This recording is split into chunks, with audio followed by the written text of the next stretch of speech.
नमस्कार, स्वागत है आपका राज्यसभा टीवी में। मैं हूं आपके साथ अमृता चौरसिया। आइए शुरुआत करते हैं सुर्खियों के साथ।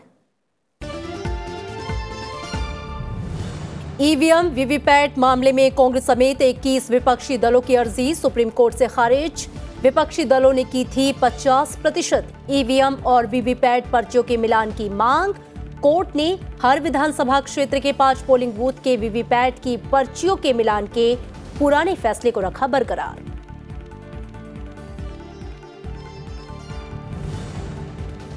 सुप्रीम कोर्ट से याचिका खारिज होने के बाद 21 विपक्षी दलों के प्रतिनिधिमंडल ने चुनाव आयोग से की मुलाकात। ईवीएम और वीवीपैट पर्चियों के मिलान की संख्या बढ़ाने की मांग। बीजेपी ने कहा चुनाव पूरा होने से पहले विपक्ष ने मानी हार।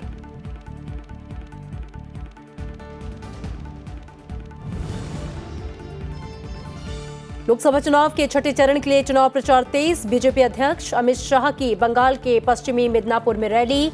कांग्रेस अध्यक्ष राहुल गांधी की चाईबासा में जनसभा और धनबाद में रोड शो। उत्तर प्रदेश के मुख्यमंत्री योगी आदित्यनाथ ने की अंबेडकर नगर में जनसभा। हरियाणा के अंबाला में कांग्रेस महासचिव प्रियंका गांधी की रैली।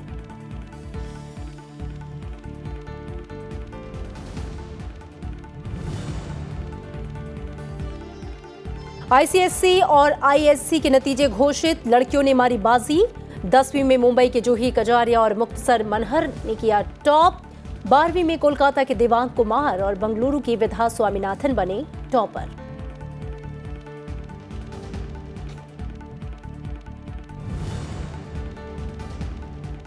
और आज से श्रद्धालुओं के लिए खुल गया गंगोत्री यमुनोत्री धाम। गुरुवार से केदारनाथ और शुक्रवार से बद्रीनाथ के खुलेंगे कपाट। बंदगी और इबादत का पाक महीना रमजान भी शुरू।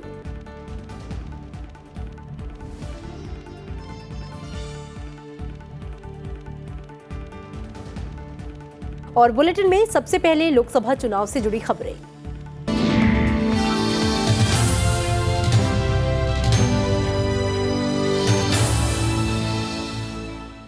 लोकसभा चुनाव के बीच आज सुप्रीम कोर्ट में ईवीएम और वीवीपैट की पर्चियों के मिलान को लेकर अहम सुनवाई हुई। विपक्षी दलों की तरफ से दाखिल की गई पुनर्विचार याचिका को सुप्रीम कोर्ट ने खारिज कर दिया है। याचिका को टीडीपी और कांग्रेस समेत 21 विपक्षी दलों ने सुप्रीम कोर्ट में दायर किया था। इन दलों की मांग थी कि 50% वीवीपैट पर्चियों की ईवीएम से मिलान का आदेश चुनाव आयोग को दिया जाए। पिछले महीने सुप्रीम कोर्ट ने अपने फैसले में हर विधानसभा क्षेत्र में कम से कम 5 बूथ के ईवीएम और वीवीपैट की पर्चियों का औचक मिलान करने को कहा था। आयोग ने इसे मान भी लिया था। वहीं बीजेपी ने कहा है कि ये नतीजे आने के पहले विपक्ष की हताशा को दिखाता है।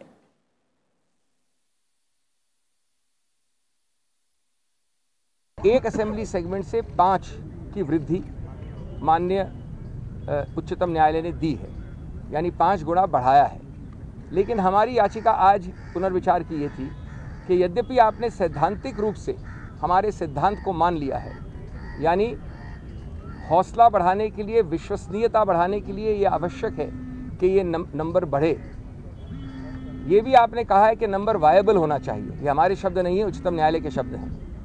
फिर भी आपने जो आंकड़ा दिया है वो 2% से भी कम है, यानी 2% वीवीपीएटी मशीन से भी कम है। ये हमने विनम्रता से कहा है हमारे लिखित पुनर्विचार याचिका में कि ऊंट के मुंह में जीरे से भी कम है। इसलिए हमने कहा है कि यद्यपि हम 50% मांग रहे हैं, 33 नहीं तो 25% वृद्धि होनी चाहिए। हमारे विपक्ष के साथी ईवीएम के मुद्दे को लेकर के फिर सुप्रीम कोर्ट गए थे और आज चुनाव आयोग गए। ये स्थिति ठीक वैसी ही दिखती है जैसे कि युद्ध के मैदान में युद्ध खत्म होने से पहले ही आत्मसमर्पण कर दिया जाए। जो ईवीएम विलाप मंडली है वो चुनावी जंग पूरी होने से पहले ही आत्मसमर्पण करती हुई दिख रही है। ये जो ईवीएम को खत्म करके बैलेट पेपर के युग को लाना चाहते हैं, ये ठीक उस तरह से है जिस तरह से लाइट के युग को खत्म करके लालटेन के युग को लाने की कोशिश हो। सुप्रीम कोर्ट से याचिका खारिज होने के बाद 21 विपक्षी दलों के प्रतिनिधिमंडल ने आज चुनाव आयोग से मुलाकात की। उन्होंने कहा कि सुप्रीम कोर्ट ने याचिका खारिज की है, लेकिन ईवीएम वीवीपैट मिलान की कोई सीमा तय नहीं की। विपक्षी दलों ने कहा कि चुनाव आयोग व्यवस्था के हिसाब से ईवीएम और वीवीपैट के बीच मिलान की संख्या बढ़ाकर ज्यादा पारदर्शिता ला सकता है। Very easy. That is much more complicated. It is much more easy also. At a time, 14 votes they will do. For that, what they are doing now, every vote they are counting, and also returning officer and observer they are doing. You are having faith on EVM counting. You don't have any faith on VVPAT counting. That is what we are asking. If you use that, 5 votes what they are counting, they can count simultaneously 70 votes. Our demand will be fulfilled at the same time. BJP प्रतिनिधिमंडल ने चुनाव आयोग से पश्चिम बंगाल की TMC सरकार पर प्रधानमंत्री की रैली में रुकावट पैदा करने का आरोप लगाया है। हम चुनाव आयोग से विशेष रूप से आग्रह करने गए थे कि पुरुलिया में और बांकुरा में परसों जो प्रधानमंत्री जी की सभा होने वाली है उसको बंगाल सरकार के द्वारा गलत तरीके से वहां के स्थानीय प्रशासन पर और डीएम पर दबाव डाल के रोकने का काम किया जा रहा है। हमें चुनाव आयोग ने पूरी तरीके से ये आश्वस्त किया है कि चुनाव आयोग इसको सख्ती से लेगा और उस पर कार्रवाई करेंगे।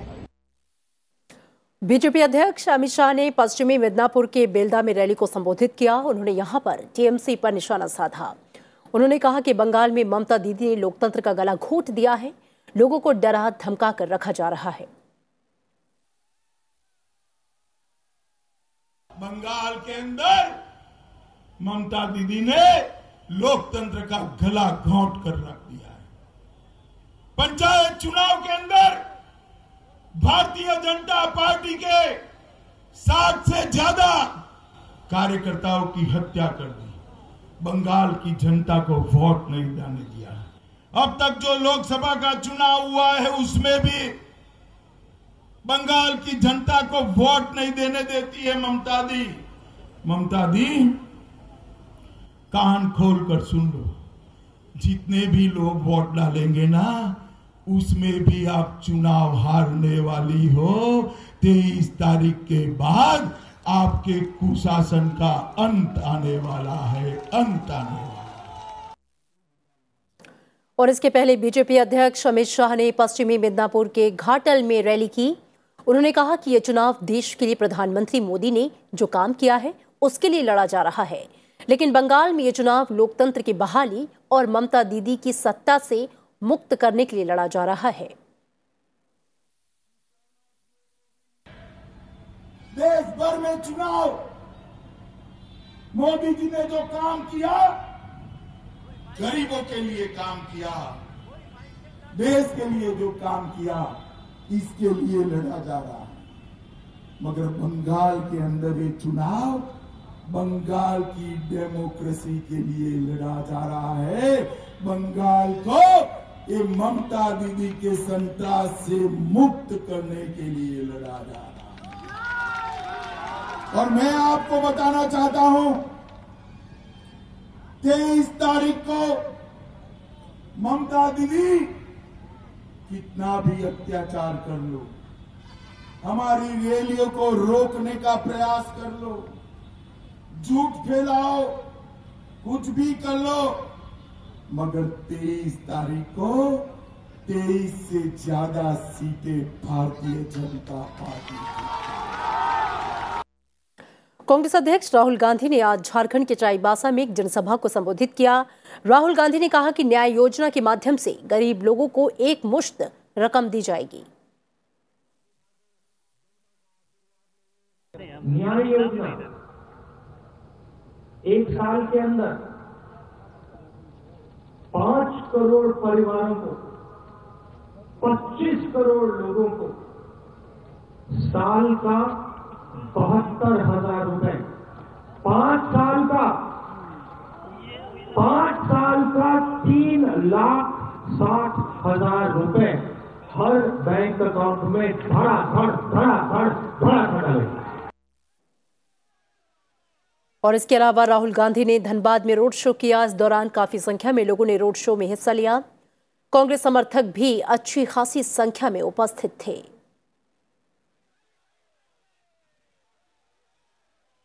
बीजेपी नेता निर्मला सीतारमण ने कहा है कि पश्चिम बंगाल में ममता बनर्जी सरकार हिंसा को बढ़ावा दे रही है, लेकिन जनता उन्हें चुनावों में सबक सिखाएगी।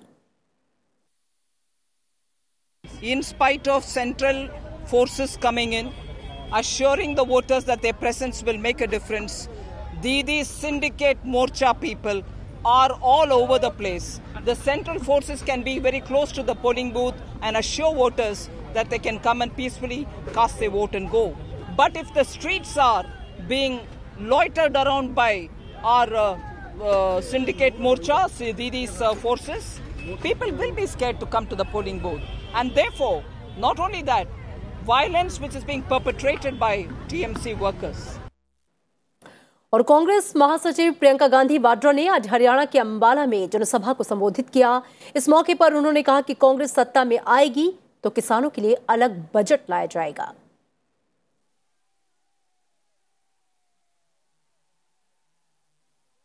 किसानों के लिए कांग्रेस पार्टी ने ये कहा है कि एक अलग बजट बनेगी।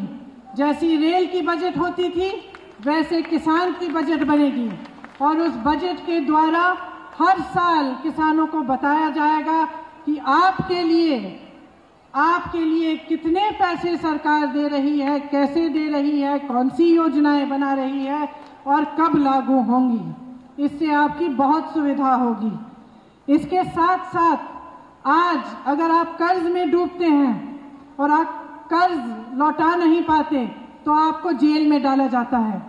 कांग्रेस ने घोषणा की है कि अगर उनकी सरकार आएगी तो कोई भी किसान जेल में नहीं डाला जाएगा इस वजह से। और इसके अलावा कांग्रेस महासचिव प्रियंका गांधी वाड्रा ने रोहतक में एक रोड शो भी किया। रोड शो के दौरान भारी संख्या में लोग शामिल हुए।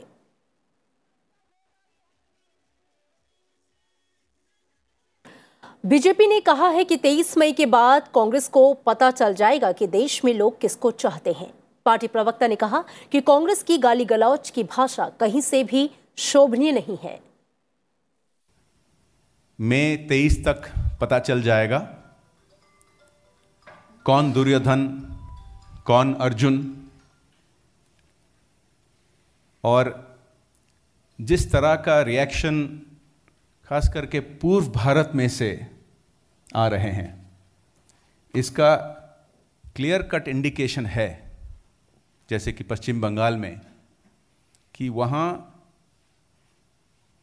We can expect a very large surge in the seats to be gained by Bharatiya Janata party. और उत्तर प्रदेश के जौनपुर में महागठबंधन की रैली में बहुजन समाज पार्टी की अध्यक्ष मायावती ने कांग्रेस पर जमकर निशाना साधा। मायावती ने कहा कि आजादी के बाद काफी सालों तक केंद्र और राज्यों में कांग्रेस की सरकार रही, लेकिन उसकी गलत नीतियों की वजह से लोगों ने सत्ता से बाहर का रास्ता दिखा दिया। कि आजादी के बाद शुरू में केंद्र व देश के अधिकांश राज्यों में भी ज़्यादातर सत्ता यहाँ कांग्रेस पार्टी के ही हाथों में केंद्रित रही है। किंतु यहाँ खास ध्यान देने की बात यह है कि कांग्रेस पार्टी के केंद्र में व अधिकतर राज्यों में भी लंबे अरसे तक रहे शासनकाल में इनकी अधिकांश रही गलत नीतियों व गलत कार्य प्रणाली की वजह से ही फिर इस कांग्रेस पार्टी को केंद्र व काफी राज्यों की भी सत्ता से बाहर होना पड़ा। और उत्तर प्रदेश के मुख्यमंत्री योगी आदित्यनाथ ने दिल्ली में जनसभा को संबोधित करते हुए कहा कि दिल्ली देश के राष्ट्र की राजधानी है, लेकिन दिल्ली सरकार को इससे कोई मतलब नहीं। उन्होंने ये भी कहा कि आम आदमी पार्टी जो कभी कांग्रेस के भ्रष्टाचार को उजागर करना चाहती थी, आज उसी के साथ हाथ मिलाने को तैयार है। दिल्ली देश की राष्ट्रीय राजधानी है और राष्ट्रीय राजधानी का विकास केंद्र सरकार के साथ मिलकर के हम बेहतर तरीके से आगे बढ़ा सकें, इन भावनाओं से और इन कार्यक्रमों से इन्हें कोई मतलब नहीं रहा। जो आम आदमी पार्टी कांग्रेस की बेईमानी और भ्रष्टाचार के खिलाफ आवाज उठाने के लिए बनी थी, आज कैसे उसी के साथ मिलकर के चुनाव लड़ने के लिए उतावली दिखाई दे रही थी। आपने चुनाव पूर्व गठबंधन के लिए हो रही कवायद को दिल्ली की जनता ने और देश की जनता ने देखा है। और इससे पहले उत्तर प्रदेश के मुख्यमंत्री ने अंबेडकर नगर में जनसभा को संबोधित किया। उन्होंने कहा कि जो काम कांग्रेस के राज में नामुमकिन था वो आज मुमकिन हो चुका है। देश की सुरक्षा हो या विकास हो, हर एक क्षेत्र में ईमानदारी के साथ काम हुआ है। सड़कें बनी हैं, बिजली मिली है, कानून व्यवस्था की स्थिति में सुधार हुआ है, गरीबों को मकान मिले हैं, हर घर को शौचालय देने की योजना हुई है। और तो और 2 साल पहले एक किसान गेहूं उत्पादन करता था, 1 कुंटल गेहूं का दाम 900 से 1000 रुपए भी नहीं मिलता था। आज कोई किसान अपने खेत में गेहूं उत्पादन करेगा, भाइयों बहनों, क्रय केंद्र में जाइए, तुलवाइए, पर्ची ले लीजिए, 48 घंटे के अंदर 1860 रुपए उसके खाते में पहुंच जाएगा।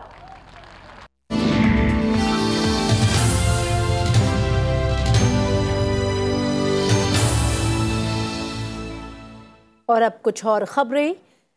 सीबीएसई के बाद आज आईएससी और आईसीएसई के नतीजे भी घोषित कर दिए गए। यहां भी सीबीएसई की तरह ही लड़कों के मुकाबले लड़कियों ने बाजी मारी। जहां मुंबई की जूही रुपेश कजारिया और मुक्तसर के मनहर बंसल ने संयुक्त रूप से 10वीं कक्षा की परीक्षा में 99.60% अंक हासिल किए। वहीं दूसरी ओर कोलकाता के देवांग कुमार अग्रवाल और बेंगलुरु की विभा स्वामीनाथन ने 100% अंकों के साथ आईएससी की परीक्षा में प्रथम स्थान हासिल किया। कुल मिलाकर आईसीएसई परीक्षा में 98.54% छात्र और आईएससी परीक्षा में 96.52% छात्र पास हुए।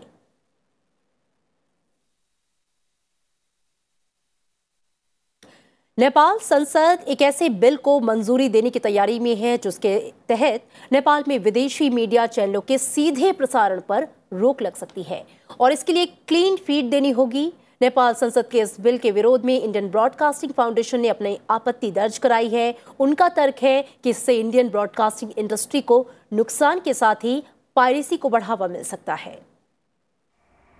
अमेरिका के बाद भारतीय मीडिया और एंटरटेनमेंट सेक्टर सबसे तेजी से बढ़ रहा है। देश के साथ विदेशों में भी भारतीय चैनल काफी लोकप्रिय हैं, लेकिन हाल ही में नेपाल संसद के उच्च सदन ने एक ऐसा बिल पारित किया है जिसके तहत नेपाल में सीधे भारतीय चैनल के प्रसारण पर रोक लग सकती है। नेपाल संसद के निचले सदन से पारित होने के बाद नेशनल ब्रॉडकास्टिंग रूल 2052 के मुताबिक क्लीन फीड पॉलिसी 2073 जल्द लागू हो सकती है। इस पॉलिसी के जरिए नेपाल सरकार उन चैनल के प्रसारण पर रोक लगा देगी जो मनोरंजन और दूसरे कंटेंट के साथ विज्ञापन भी दिखाते हैं। नेपाल में विदेशी चैनलों को बिना विज्ञापन के यानी क्लीन फीड देनी होगी। फर्क पड़ेगा, इसमें काफ़ी रेवेन्यू इम्पैक्ट पड़ेगा because Indian broadcasters will lose subscription revenue and in addition to that if this clean feed would also entail playout, uplink and downlink cost. Nepal सरकार के इस कदम का कई भारतीय ब्रॉडकास्ट एजेंसियों ने आईबीएफ के जरिए विरोध जताया है। उनका कहना है कि नेपाल संसद के इस बिल के बाद क्लीन फीड देने के लिए अतिरिक्त खर्च बढ़ेगा, साथ ही उपभोक्ताओं पर इसका बोझ पड़ेगा।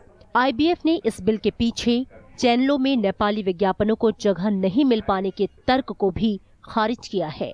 जानकारों का मानना है कि नेपाल सरकार के इस कदम से पायरेसी को बढ़ावा मिलेगा। सरकार ने अगर ये बिल पास कर दिया तो सबसे पहला प्रभाव तो ये पड़ेगा कि नेपाल में बड़े पैमाने पे पायरेसी शुरू हो जाएगी। और दुनिया में सबको पता है जब पायरेसी होती है तो कैश जनरेट होता है, और वो कैश किस लिए यूज़ होता है? It is always used for human trafficking, terrorism and drug related activity.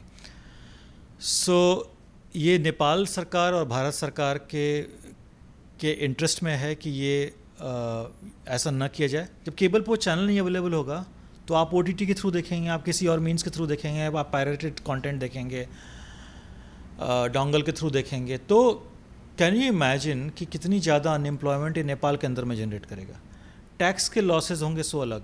और इतनी बड़ी मुझे नहीं लगता है तादाद में एडवर्टाइजिंग कंटेंट अवेलेबल होगा नेपाल के अंदर में जो सिर्फ नेपाल के अंदर से फीड हो सके। तो फाइनली आपको इंडिया के थ्रू फीड करना पड़ेगा उसको। फिलहाल नेपाल के पास 147 डाउनलिंक चैनल हैं। नेपाल संसद के आगामी बजट सत्र में ये बिल लोअर हाउस में पेश किया जाएगा। अगर ये बिल पारित होता है तो विदेशी ब्रॉडकास्ट इंडस्ट्री के लिए झटका साबित हो सकता है। दो देशों के बीच में संचार का सबसे बड़ा माध्यम टीवी भी होता है, जिसके जरिए इनके रिश्ते मजबूत होते हैं। लेकिन अगर संचार के इस माध्यम का सिग्नल कहीं टूट जाए तो जाहिर है देशों के बीच में दूरियां पैदा हो सकती हैं। कैमरा पर्सन संतोष के साथ अनु दीवान, राज्यसभा टीवी, दिल्ली। और मुबारक महीने रमज़ान की शुरुआत हो गई है। लोग इस महीने में रोज़ा रखते हैं और इबादत में अपना वक्त गुजारते हैं। बाजारों में खास रौनक है। सेवई, खजला और फेनी की मांग जोरों पर है। 30 दिनों के रोज़ों के बाद ईद उल फितर का त्यौहार मनाया जाता है। प्रधानमंत्री नरेंद्र मोदी ने रमज़ान के पवित्र महीने शुरू होने पर देशवासियों को बधाई दी है। प्रधानमंत्री ने ट्वीट किया है कि रमज़ान का पावन महीना समाज में सौहार्द, खुशहाली और भाईचारा बढ़ाए। और अक्षय तृतीया के पावन पर्व पर आज गंगोत्री और यमुनोत्री मंदिर के कपाट खुलने के साथ ही उत्तराखंड के उच्च हिमालय क्षेत्र में स्थित 4 धामों की यात्रा की शुरुआत हो गई है। गंगोत्री मंदिर के कपाट और यमुनोत्री धाम के कपाट श्रद्धालुओं के लिए दर्शन के लिए खोल दिए गए हैं। केदारनाथ धाम के कपाट जहां 9 मई को खुलेंगे तो वहीं बद्रीनाथ मंदिर के कपाट 10 मई को खुलेंगे। सर्दियों में भारी हिमपात और भीषण ठंड की चपेट में रहने के कारण 4 धाम के कपाट हर साल अक्टूबर-नवंबर में श्रद्धालुओं के लिए बंद कर दिए जाते हैं।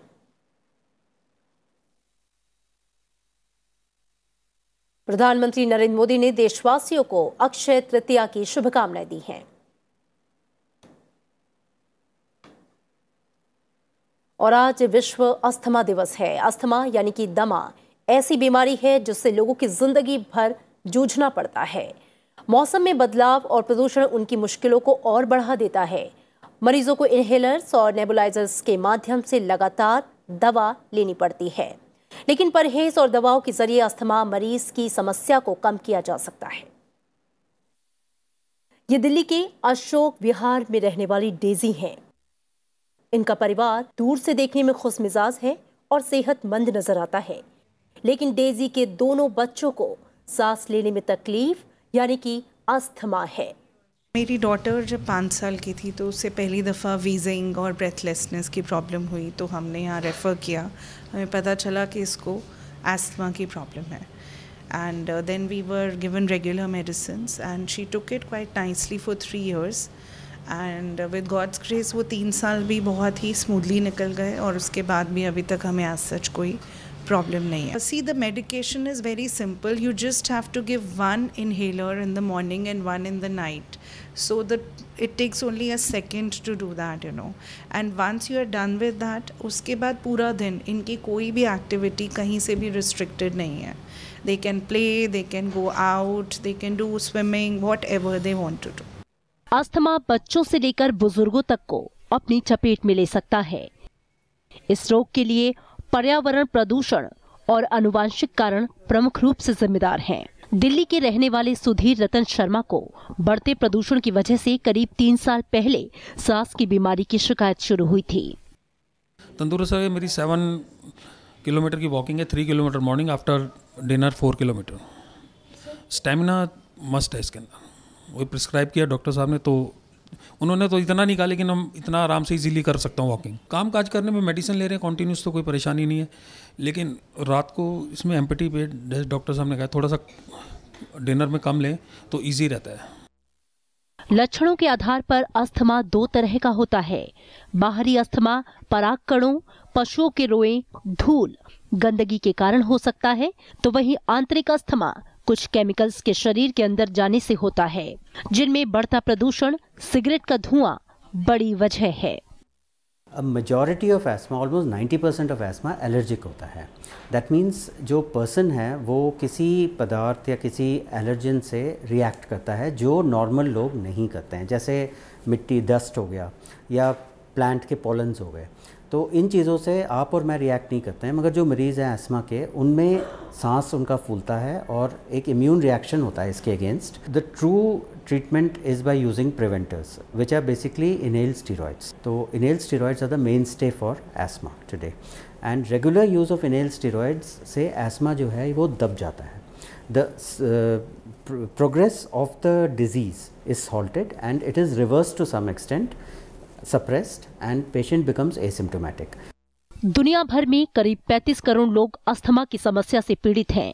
अस्थमा के बढ़ते मामलों के लिए वायु प्रदूषण को जिम्मेदार ठहराया जा सकता है। इसके चलते हर साल 3 करोड़ से ज्यादा लोगों को अस्पताल जाना पड़ता है। कारों, ऊर्जा संयंत्रों और फैक्ट्रियों के उत्सर्जन से हर साल दुनिया भर में बड़ी संख्या में अस्थमा के मामले सामने आ रहे हैं। भारत की बात करें तो राजधानी दिल्ली एनसीआर में वायु प्रदूषण बेहद खतरनाक स्तर पर बना हुआ है। हाल ही में आई विश्व स्वास्थ्य संगठन की रिपोर्ट में इस समस्या की और भयावह तस्वीर सामने आई। रिपोर्ट के मुताबिक प्रदूषण के चलते साल 2016 में 15 साल से कम उम्र के लगभग 6 लाख बच्चों की मौत हुई। लेकिन जानकारों की माने तो दमे की बीमारी के इलाज को बीच में ना छोड़ा जाए तो ये बीमारी ज्यादा तकलीफदेह नहीं होगी।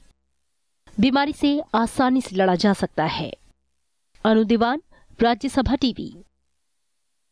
और इसी के साथ इस बुलेटिन में मेरे साथ इतना ही, लेकिन आप देखते रहिए राज्यसभा टीवी। नमस्कार।